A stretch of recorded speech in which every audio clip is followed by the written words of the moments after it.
சங்கீதம் 56. பெலிஸ்தர் தாவீதை காத்தூரில் பிடித்தபோது யோனாத் ஏலம் ரிக்கோகீம் என்னும் வாத்தியத்தில் வாசிக்கும்படி தாவீது பாடி ராகத் தலைவனுக்கு ஒப்புவித்த மிக்தாம் என்னும் சங்கீதம். தேவனே, எனக்கு இரங்கும். மனுஷன் என்னை விழுங்க பார்க்கிறான். நாள்தோறும் போர் செய்து என்னை ஒடுக்குகிறான். என் சத்துருக்கள் நாள்தோறும் என்னை விழுங்க பார்க்கிறார்கள். உன்னதமானவரே, எனக்கு விரோதமாய் அகங்கரித்து போர் செய்கிறவர்கள் அநேகர். நான் பயப்படுகிற நாளில் உம்மை நம்புவேன். தேவனை முன்னிட்டு அவருடைய வார்த்தையை புகழுவேன். தேவனை நம்பியிருக்கிறேன், நான் பயப்படேன். மாம்சமானவன் எனக்கு என்ன செய்வான்? நித்தமும் என் வார்த்தைகளை புரட்டுகிறார்கள்.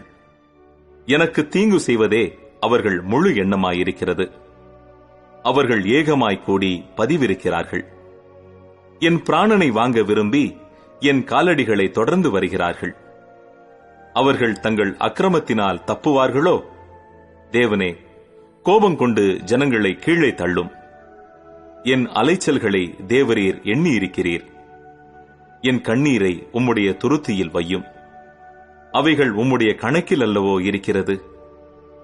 நான் உம்மை நோக்கி கூப்பிடும் நாளில் என் சத்துருக்கள் பின்னிட்டு திரும்புவார்கள். தேவன் என் பட்சத்தில் இருக்கிறார் என்பதை அறிவேன். தேவனை முன்னிட்டு அவருடைய வார்த்தையை புகழுவேன். கர்த்தரை முன்னிட்டு அவருடைய வார்த்தையை புகழுவேன். தேவனை நம்பியிருக்கிறேன், நான் பயப்படேன். மனுஷன் எனக்கு என்ன செய்வான்? தேவனே, நான் உமக்கு பண்ணின பொருத்தனைகள் என்மேல் இருக்கிறது.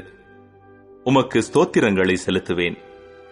நான் தேவனுக்கு முன்பாக ஜீவனுள்ளோருடைய வெளிச்சத்திலே நடக்கும்படி நீர் என் ஆத்துமாவை மரணத்துக்கும் என் கால்களை இடறலுக்கும் தப்புவியாதிருப்பீரோ?